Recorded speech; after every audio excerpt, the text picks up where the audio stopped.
രേണുസുതി ഇപ്പോൾ ഇൻസ്റ്റാഗ്രാമിൽ സ്റ്റോറീസൊക്കെ ഇട്ടിടുന്നുണ്ട്. ഭയങ്കര വിഷമത്തിലുള്ള ഓരോ സ്റ്റോറിയൊക്കെയാണ് ഇടുന്നത്.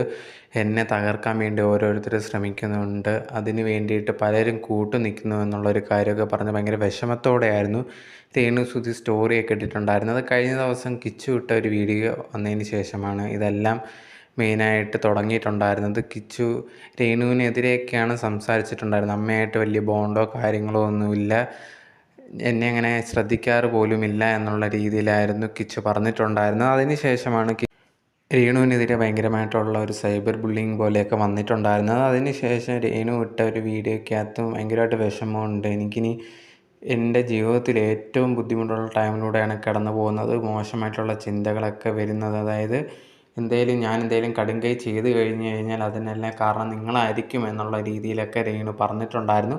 അത് കഴിഞ്ഞതിന് ശേഷം ഇപ്പോൾ ലേറ്റസ്റ്റായിട്ട് ഓരോ സ്റ്റോറിയിൽ എനിക്കെതിരെ വരുന്ന ഓരോ ഇതുപോലെ കമൻസും കാര്യങ്ങളൊക്കെ പ്ലാൻ ചെയ്തിട്ടുള്ളതാണ് എന്നുള്ള രീതിയിൽ രേണു പറയുന്നുണ്ടായിരുന്നു.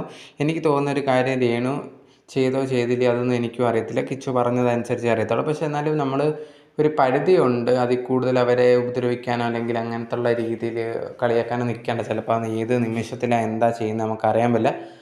അതുകൊണ്ട് തന്നെ ഇതൊക്കെ കുറച്ച് നമ്മൾ നിർത്തുന്നതാണ് നല്ലതെന്നാണ് എനിക്ക് തോന്നിയിട്ടുള്ളത്. അധികം അവരെ ഇട്ട് അങ്ങനെ ചെയ്യുന്നതിനോട് എനിക്ക് യോജിപ്പില്ല. പക്ഷേ അവർ തെറ്റ് ചെയ്തിട്ടുണ്ടെങ്കിൽ അത് സംസാരിക്കണം, പക്ഷേ അതിനൊരു ലിമിറ്റുണ്ട് എന്നുള്ളതാണ് ഞാൻ വിശ്വസിക്കുന്നത്.